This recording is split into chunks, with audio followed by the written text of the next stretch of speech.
I'm the curator here at the museum. Before we get started, everybody please take a second to turn off or silence your phones. Okay, so this Saturday we're having an Old Town home tour, if you haven't heard. We know that the map in the paper was incorrect, but there will be maps available at the homes on Saturday. Tickets are still available here at the museum, and they're also available day of, but for $5 more. So be sure to get one if you haven't yet. Also coming up, we're having our 20th annual golf tournament on April 14th. We have registration forms in the back. I believe registration ends this Friday, so if you're interested, be sure to sign up. And for regular upcoming lectures here, our April 3rd on April 21st will be with author William Glass, whose talk is called Growing Up in a Military Family. The talk is some background on his historical fiction novel called As Good as Can Be, and that's going to be for sale during the talk. And then in May, for Historic Preservation Month, our brown bag will be with Bill Tilson, who will speak about the deconstruction of what was believed to be the oldest house in Old Town. So that's it for, I'm so sorry, I forgot Thea's announcement. So the last tea of the season will be on May 21st, and you have to sign up by the 19th, May 19th. That's going to be $35 per person, and it's a fashion show theme. So contact Thea if you're interested in that. And we do have 2 seats up front. Okay, so that's it for announcements. But today we have Marcia Pertuz. Marcia has been doing genealogy for over 40 years. She holds a certificate in genealogical research from Boston University and has completed the 18-month professional genealogy online study group. She is in the process of researching and writing a book about her family's experience during the 1954 polio epidemic in Massachusetts. Marcia is currently a member of our local genealogical society, several lineages societies, and the Florida State Genealogical Society, where she serves as a reviewer of applications for the Florida Pioneer Descendant Certification Program. So everyone, please welcome Marcia.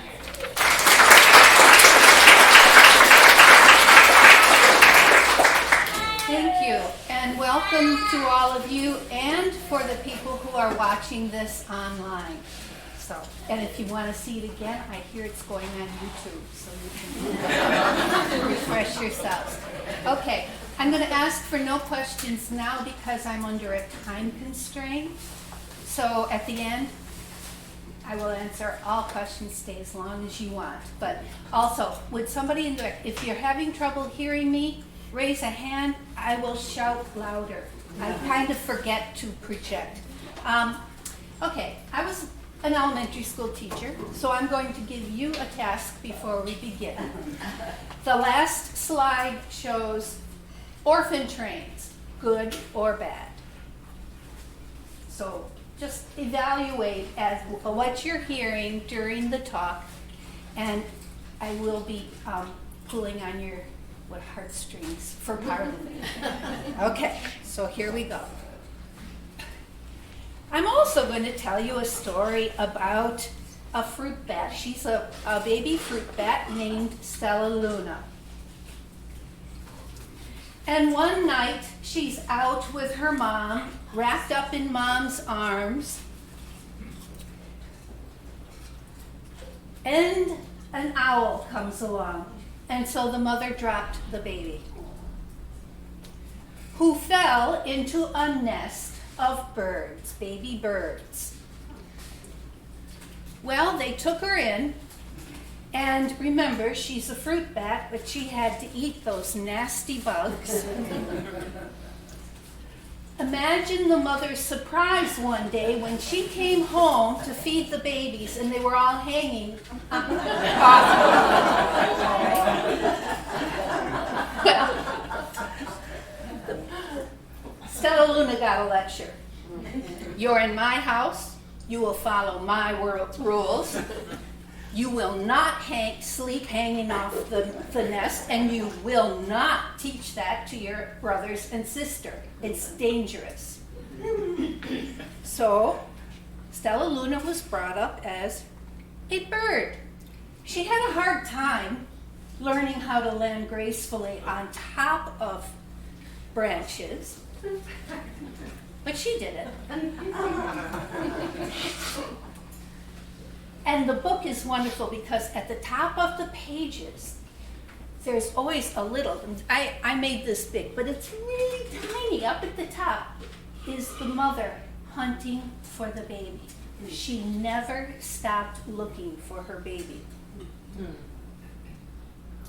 And here is the mother who never stopped looking also. This story is her story is very much like Stella Luna's. My grandpa and his brother, my grandpa who was 3.5 and his brother who was 5.5, were loved by their mother, just like Stella Luna and her mom. They were separated from their mother. My great-grandmother had to leave them in an orphanage until she could get her life back together after her husband deserted her. One son came home, the other did not. She never gave up and finally found her missing son.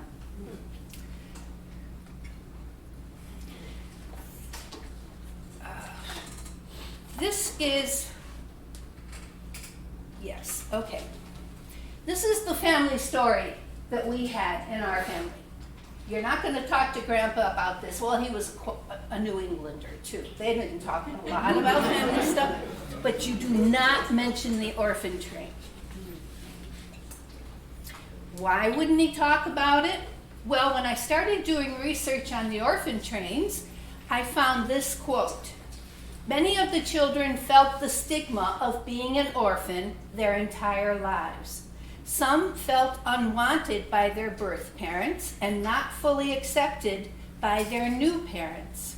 Some were the targets of teasing, name-calling, and ridicule from schoolmates and townspeople. For these reasons, some riders never told their own children about their pasts, ashamed that they had been train riders. And this, it occurs to me, might explain why so many orphan train riders grew up to become pillars of their communities. Probably they were yearning for respect and stability.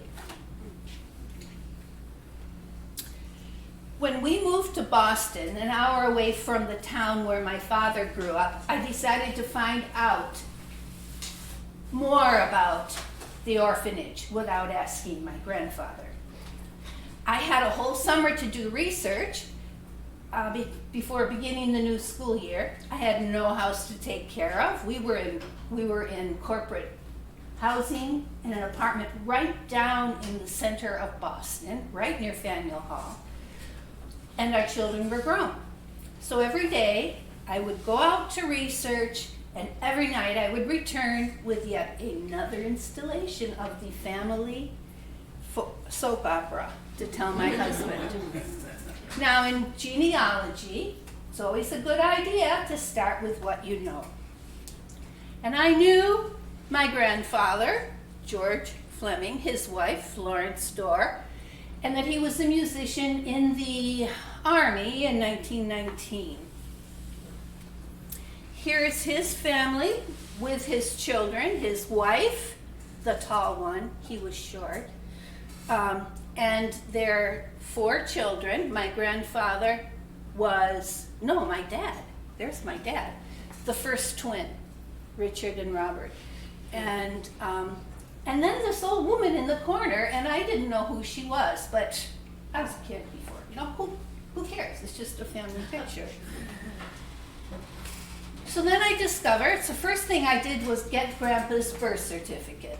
And on the birth certificate, it gave his parents' names, it gave his father's occupation, Pullman conductor. Where he was born, where she was born, so gave me much more to hunt with. I found their marriage.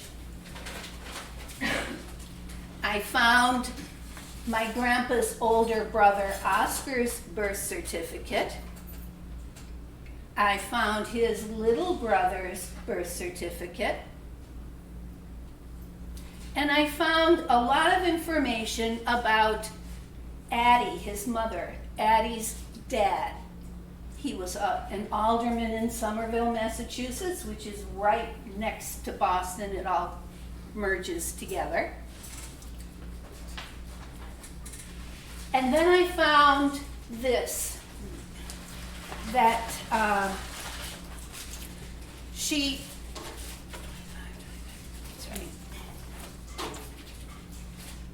at that time, she had to petition to get guardianship of her own children after her husband deserted her.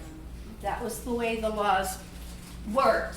And the father, her husband's brothers, also had come to live in the Boston area, and they had to, vouch for her. Not today. Okay, so anyway. So meet the village. I looked, whoa, the camera. That's going to be really good on YouTube. Okay. I looked, what did I look for? Oh yeah, for the worst picture, ugliest old man train conductor I could find. That's not my great-grandfather. Actually, he was handsome and charming, which is probably how all the trouble started.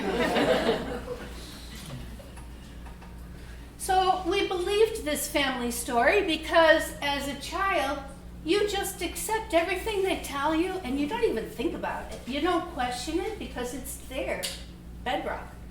Well, we knew he was an orphan. How could he? What? His mother died in 1943. His father died in 1914. No, 18. After my grandpa was grown up. I don't know. Let's see. Yeah. At that time, so he wasn't an orphan. And at that time, there were no social service agencies to help families in crisis, but there were orphanages. Orphanages not only took in orphans, but they would shelter children whose parents could not care for them, both permanently or short term. I never knew that.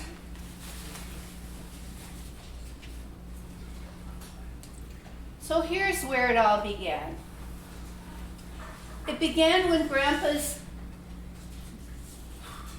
grandmother, Addie's the mother, so I'll use her name for this.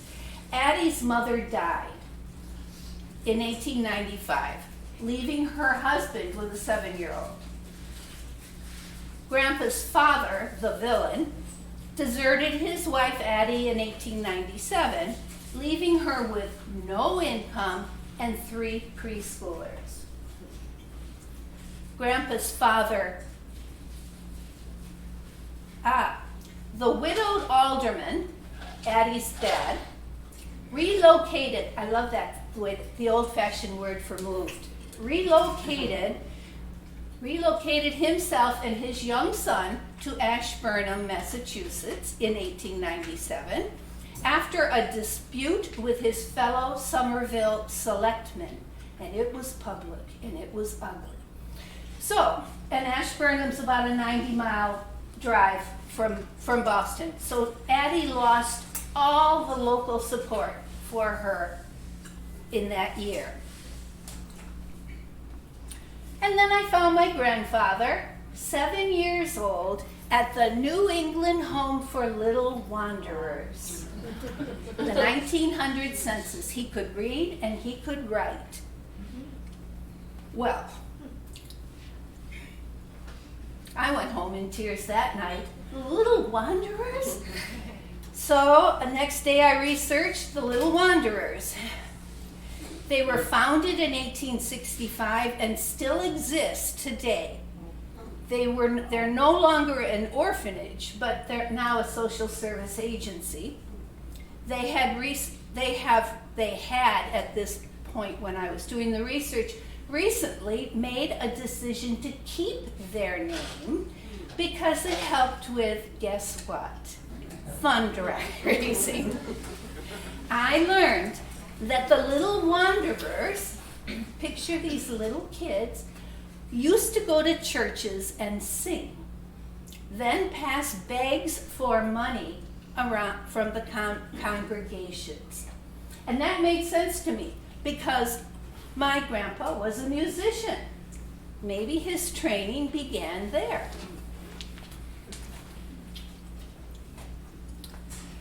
I also learned that they took in children from the streets and children who were incorrigible. More tears. I decided no wonder he didn't like to talk about it if he was taken away from his family because he was a bad boy. And where were his brothers? They weren't in the orphanage. Did that mean that he was a really bad boy? Well, next step was to go to the New England Home for Little Wanderers and look at the records. Got my dad to notarize it, and the new era of confidentiality had come along. They would not open up those records to me for anything, even though I'm a direct descendant and my dad, his son, said do it. Nope, wouldn't do it. Later, they moved the stuff to the archives, Boston College, one of those. Anyway, I got to look at the records.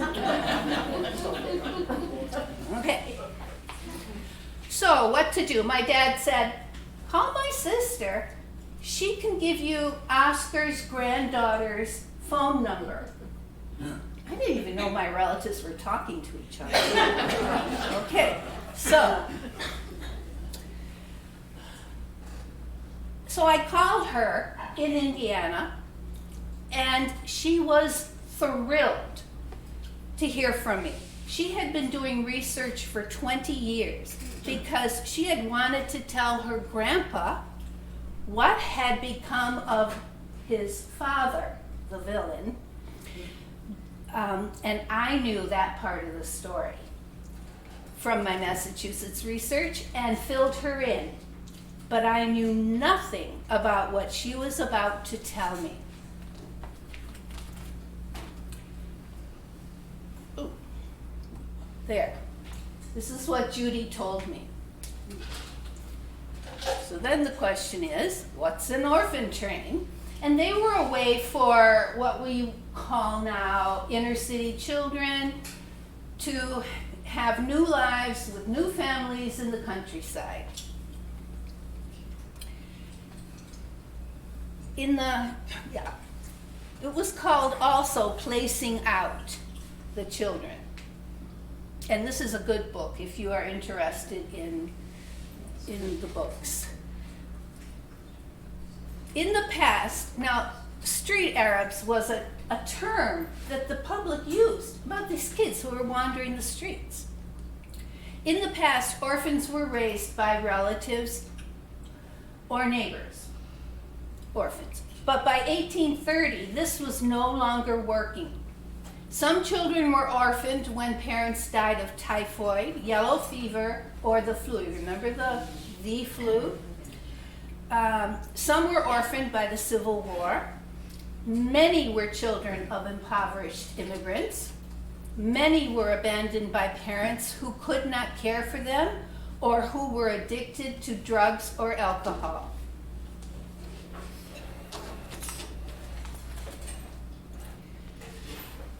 There was not enough housing for everyone. This is a quote from that book that I just showed you. There was not enough housing for everyone, and city landlords could charge high rates for places barely fit to live in. Many workers had large families and were jammed into tiny apartments that had to be shared with 2 or 3 other families. Some families even lived in cardboard boxes or coal cellars. Do I need to move back? Am I blocking these? No? Okay. The people lucky enough to find factory jobs often worked in dangerous conditions. If they were hurt or killed, other workers were always ready to take their place. People often worked 10 to 12 hours a day, 6 days a week. Even so, many parents could barely feed and clothe themselves and their children. Children as young as 5 or 6 often labored long hours in factories to earn a few pennies a day. Others sold matches, shined shoes, peddled newspapers, picked coal, or ran errands. Anything to make a little money. Children barely old enough to walk begged on the street. In 1848 to 49, an estimated 10,000 vagrant children roamed New York City. Further, in 11 of that city's wards, at least 3,000 minors made their living by stealing, and children as young as 7 were incarcerated. To get a feel for this period, you can find a Horatio Alger story called Julius the Street Boy, who goes west on the Orphan Train and, as in all of his books, succeeded. So, even when every member of the family worked, some families could not make enough money to survive. There was no welfare system. Some people starved to death. Others died from drinking too much alcohol or went insane. Sometimes parents were so upset at the birth of a child that they would abandon the newborn in a church or store, hoping someone would find and care for the baby. Others did not even make that effort. And every day the police would find the bodies of infants who had been left to die in rain barrels and trash cans. In other families, the parents forced older children to leave to make space for a new baby, even if the children were only 6 or 7 years old. Homeless children slept on sidewalks, heating grates, in doorways, or in empty buildings. They ate out of trash cans or stole food. And you've probably noticed a lot of these photos are from Jacob Riis, and he wrote an astonishing book, well worth reading. Until he wrote that book, people didn't know about what was going on. Yeah. People were unaware of the scope of a problem that had been growing since 1830. And part of the reason they didn't know about it was the New York City police made sure the nice neighborhoods didn't have anybody sleeping on the grates and stealing out of their trash cans. And if you want to see what it was like in New York City then, the Tenement Museum in the Lower East Side is spectacular. They've done apartments of different time periods. Really gives you a good idea of how you enter, in the wallpapers coming off in the entryway even. It's pretty bad. Okay. This is the man who thought up the orphan trains. But he didn't really think it up. Because all good ideas come from all over. He had traveled in Europe where he had learned about small groups of orphans taken by charitable organizations to areas where they stood the best chance of finding families who would raise them on their own. And so he took this idea and worked with agencies in other cities to move their children. Brace wanted to save children from lives of squalor. His main focus was on young children who could be rehabilitated and adapt to their new families. And he found that out through trial and error, because at the beginning they took teenagers. Well, they ran away and back to the squalor because that's what they knew, right? So it was more reliable to get the babies and the little kids. He reasoned that there were too many poor in our industrial cities. Farmers and townspeople needed workers due to population growth out west. Placing children in wholesome environments was a good solution for the children and their new families. But he had idealistic expectations of country life. We all know life on a farm is not easy. And some kids, like of the families, couldn't wait to grow up and get away from the farm, right? All right, there were rules about the placing out process. Children were expected to be productive members of their new families. Families were expected to treat the children as their own and to send them to school. Most placements were supervised and children were removed if necessary. And you'll see my grandfather was removed. So how did it work? Orphan children, or half orphans, as my grandfather was, a child with only one parent, mostly from New York, Boston, Philadelphia, the big cities, were sent in groups out west to new lives away from the squalid, crowded city. Advance notice was given to towns along the way, and towns sometimes created screening committees of prominent citizens to find good families for the children. Here they are, learning to brush their teeth, getting ready for the trip. Many former Orphan Train riders remember that they did not really understand why they were going on riding the train, but that they were looking forward to the adventure and were happy to have new clothes and shoes, some for the first time in their lives. They traveled by train because the train companies, it's always about money, the train companies gave discounted rates. And because they also discovered when they first started out taking the kids on steamships, they got seasick. So when they arrived in a town, the children were displayed at a town gathering. The caseworkers would give some background information on each child to the audience. The chosen children went home with their new families. The rest got back on the train and went to the next venue. And this is how they decided where they were sending children. If you want to see where they went, look at the train routes that could go through many towns. That's how they plotted those.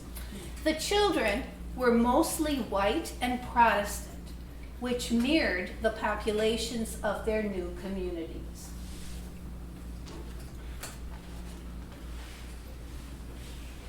When they got to a town, yep, they go, okay. Yeah, they're just ready to go. Yeah.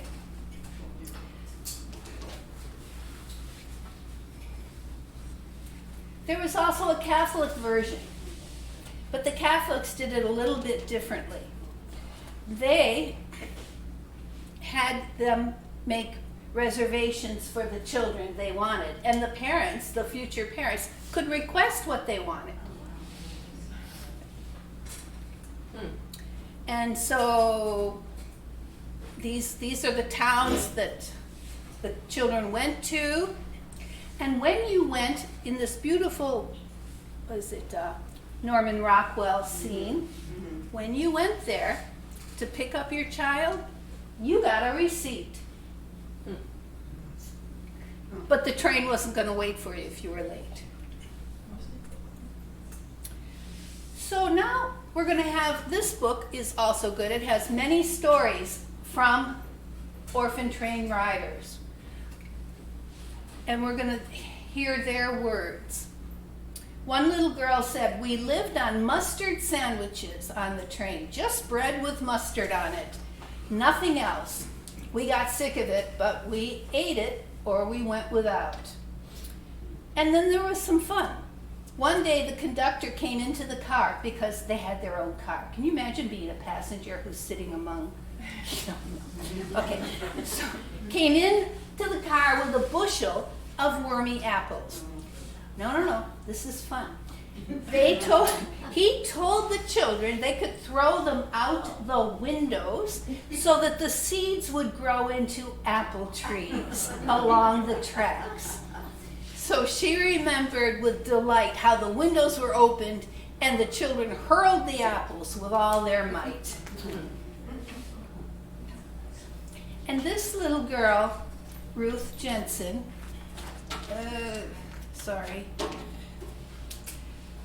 recalled that when she was 5, she boarded the train with 40 other children.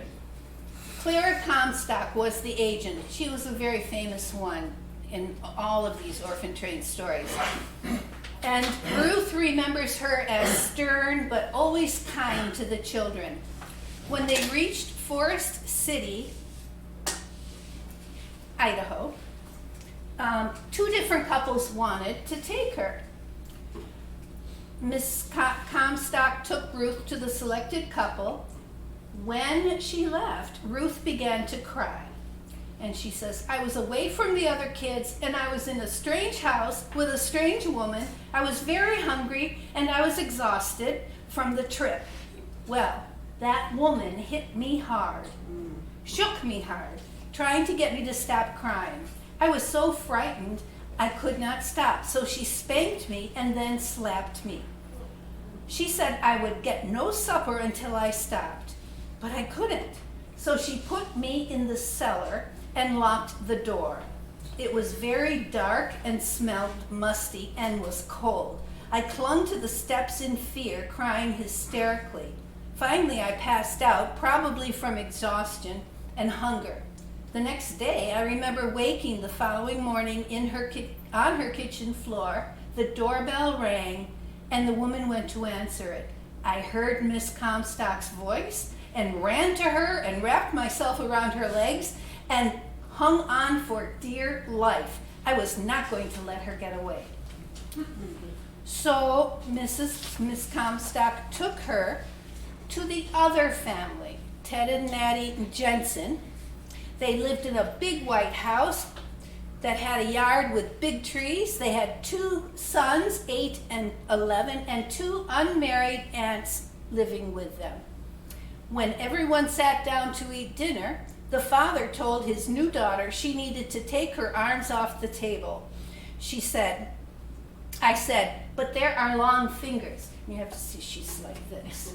But there are long fingers. At the orphanage, I had learned to protect what was on my plate by shielding it with my arms and to eat fast. My new father understood. He said, oh no, there are no long fingers in this house. I thought about that. I said, are you sure? And he smiled and said, I am sure.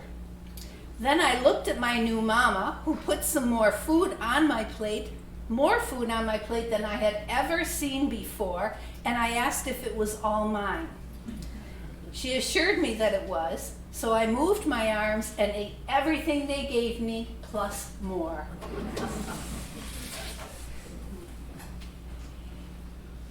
this is Arthur, and he talks about his selection.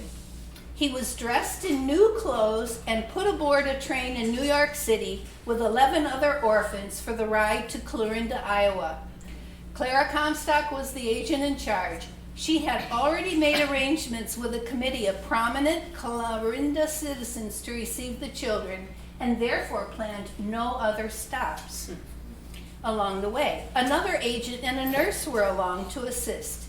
Art remembers little about the trip except that the children slept in their seats and that they ate fruit, bread, and peanut butter and jelly for their meals. It took 3 days for the train to reach Clarinda, and it was a cold day in early December 1922 when the children were taken to the Methodist Church. A large crowd was waiting to look them over. Growing up, Art was often told the story of how he approached a man in the audience and asked, "Are you going to be my new daddy?" Art thinks he was coached by Clara Comstock to say that because he was very shy. She was determined to find homes for all of us, and she would try anything that might work. He recalls, it did work. The man and his wife had come to the viewing out of curiosity. It's like going to the SPCA, right? They were in their 40s and already had an 8-year-old son. "I guess I plucked at their heartstrings," Art said with a laugh, "because they said they wanted me, and it turned out to be a very good match." And now we get back to my family here. I called my cousin Judy, and she told me what happened to Oscar and George. For her, it's Oscar and George. For me, it's George and Oscar. Okay. She sent me all sorts of photos and things like this. This is the actual poster that they had from the day that they arrived in the town. And this is a newspaper article talking about the orphan train and the children being selected. And the two brothers were separated when they got there. And she's written down here, Oscar had just turned 6 and George was about 4.5. Now, remember, I couldn't get the New England Home for Little Wanderers to tell me anything. She went in 75, she started looking, and they told her everything. They told her which families had the kids. So my grandfather was placed in a nice house with a dentist and a big sister, but it didn't work because he just, well, we call it failure to thrive or childhood depression now. It just didn't work. So little George was sent back to Boston, returned to sender. Eventually, the Home for Little Wanderers remembered that George's mother had come back for them. I don't think I should have told you that. She went back right after the orphan train, took the kids to pick up her children. I'm here, and they said, "We're sorry, your children have been adopted," sent out and adopted. But they remembered that she had asked, that she had inquired and said she wanted to take her boys home. And that explains why George was at the orphanage in 1900, but his brothers weren't. The baby brother was with Mom all the time, and Oscar was out in Indiana. So Addie went on, when she picked up George, Addie asked him, "What about Oscar?" But he couldn't remember. He had just been a little boy. So Addie went on with her life with her 2 other sons, remarried, and had a daughter, but she never stopped thinking about Oscar. Oscar's home. Let's see. Sorry.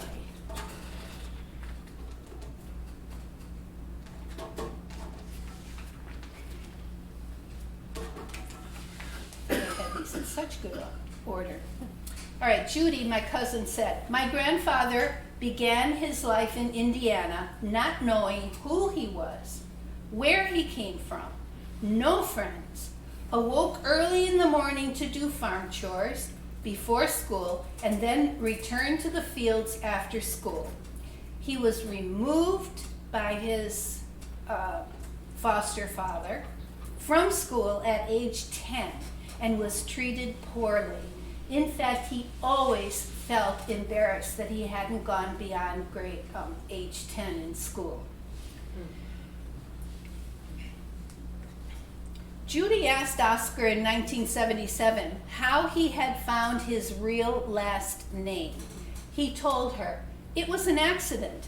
I found a legal document with information about how I came to Columbia City and would be educated up to the age of 16. And after a time would be adopted. My real name was there, Oscar L. Fleming.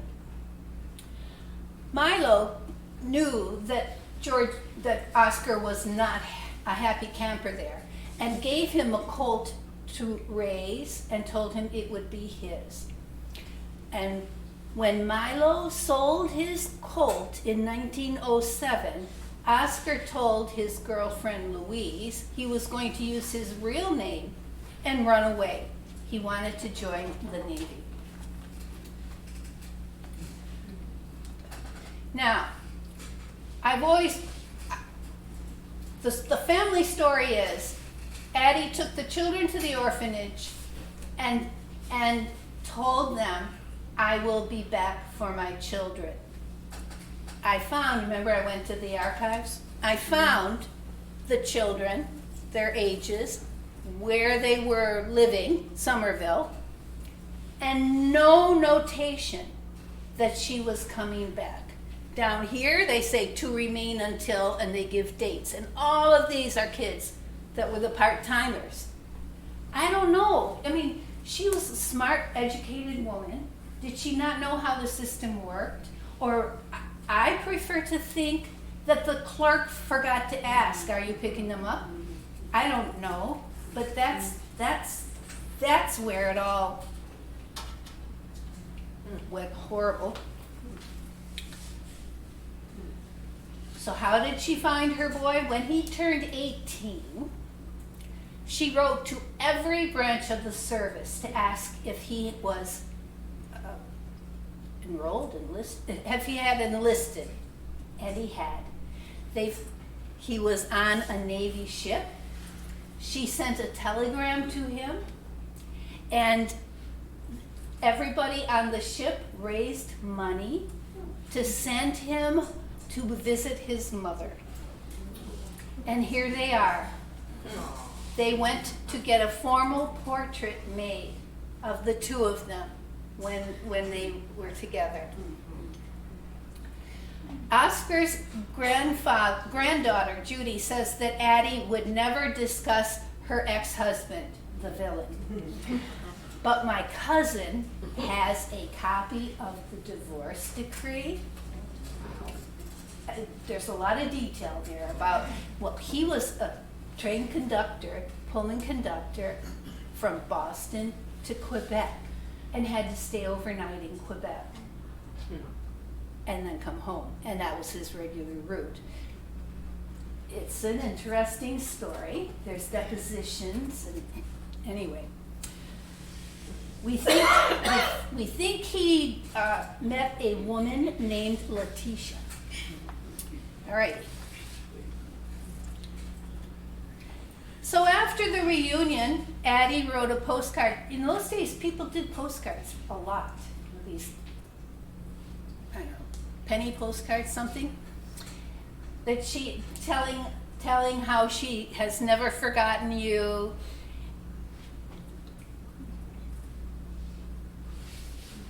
And she was in contact with Louise, the girlfriend of Oscar, and she wrote, I'm just going to tell you a little bit of it. My dear little friend, and this is the daughter that she had. I do not think it strange at all to receive your kind welcome letter. Indeed, I thought it just lovely of you to write, and I assure you I shall expect and look for your letters from now on, as I do for our dear Oscars. Our little Carrie is quite a girl. She will be 4 years old the 4th of November. She loves her big brothers, of which she has 3, Oscar, George, and Frank. He's Charles Frank, but they call him Frank. Frank will be 16 in September. George is 20 next February, and my little Oscar, that is the way I think of him, will be 21 in August. Addie's these are her 3 sons. Over the years, the 3 brothers remained close, visiting together every 5 to 10 years. And Addie did go to Indiana many times. And Judy says that they all looked alike, these 3 brothers. And because Oscar married a girl from the hometown in Indiana, that's where he went to live. They brought up their children, and he would take his children to visit his foster family at their farm, the Harshbarger's farm. Well, Stella Luna's mother found her. And Stella Luna took her mom to visit her.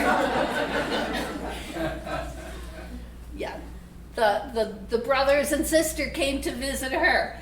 So, yes, when they came, they got to follow the rules for a well-brought-up bat family, for bat children. So now my question, good or bad? I'm going to read you one last quote. One 9-year-old sent to a Nebraska home only to be returned 3 years later on demand by her New York father, wistfully remembered, I recall I had a nice room, good meals, taking lunch out to the men in the fields, going to quilting parties, also county fairs. For 3 short years, I had love. So, I am 3 minutes over the time, not bad, and I must have missed your cue. It said hurry up. So now, we could have a good discussion on good and bad if you want to. Or questions. Yes. 2 questions, and that was great, thank you. How did Addie know to look in the Navy for Oscar? Was it because of Louise saying he had said he was going to join the Navy?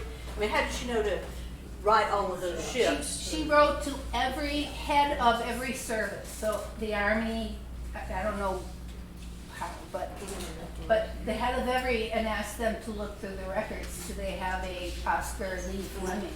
So she had some inkling that he had gone to the military. Well, I think she had been trying everything. She went back many times over the years after she had George. And all they would tell her is, he's doing fine. That was it. He's doing fine. So I think she tried lots of ways to figure it out. And that was one that maybe somebody suggested to her. The other thing I was wondering about, you said that most of the children came from East Coast urban areas into the Midwest, etc. Did any come south that you know of? Yep. They went to every state except Hawaii, Alaska, and there's one more, and I think it's Arkansas. There's just one A state that they didn't get to. But, this is our friend Google. You can. And when I did find out from there's an Orphan Train Association, in Kansas. And they have railroad enthusiasts who worked with me to find out what train George took bit by bit. So they will, I mean, people, you know, you volunteer for things. And so I got everything from, he got up in the morning, they went to the trolley car in Boston, then they went to the ferry over here in New York City, and then they went to over to there, and then they got on this train. That kind of thing. They could, so if you end up trying to have a relative who might have been there, there's a lot of help out there for you. Yes. Marcia, it sounds like in the instance of your grandfather and great uncle that was an error on someone's part that they got on the train. Or in your research, did you find that happened? I did not go beyond my family on that one, but I looked at those register pages for a while, and it was pretty clear that people were saying that they were coming back for the kids. So, When did they stop? 1920, 29, and that's when our social services kicked in and have taken that over. So they filled a need, a big need. Yes. Going back a bit, when Addie had to file for guardianship of her own children, were those papers where did you find those papers? Were they in probate or? Probably. Okay. I don't know. I don't remember where I may have found them, well, in Boston records, because it was Suffolk County, but. Yeah. Okay, but it was county records. Yeah. Okay. This is another genealogist talking to me. Okay, next question. I just wanted to add, I know years ago I met a lady that actually had been put into a mental institution because her parents weren't able to take care of her. And she had grown up there. Yeah. And so that's kind of the darker side of the things that would happen because there was no fail-safe for social, for And- children in that situation. And that confidentiality or drawing the line, I mean, the judge probably knew the lawyer who knew the da-da-da-da, and it's gotten better. Yes. Both of my grandmothers died young and left children, and both of my grandfathers went out and found a young woman to marry, come in and take care of the children, so that they wouldn't have to be placed somewhere else. Also, people would go to the orphanages and ask for a child to be placed out to them, right in town, to take care of the family too. Yes. I'm an only child, and for a few years I had a foster sister. Then my mother became ill, and we had to give up our foster sister. She went to live with another family, and we were in the same school, so I would see her Oh, occasionally. nice, nice. But her mother would come to visit. Her mother, I don't know if she was married, and her mother would come with occasionally different gentlemen to visit, but her mother always said, one day Hilda's gonna come back to live with me, and I think she did. Oh, I good. went to see when she got married and went to see her, Oh, good. and she was moving to California. I know some of you have places to go, but I'm happy to answer any more questions. Yes. When you were talking about the one instance where the orphan went to the farm family and then had to get up early and come back to the others and drop out of school. My father was not an orphan. He grew up in a farm family in the Midwest, and that's the way they lived. That's the way people lived, whether you were orphan or not. Mm-hmm. Yeah, it's not the bucolic thing that Grace thought. A lot of people think, I always wanted to live on a farm. with horses. Any other? Well, thank you very much for coming.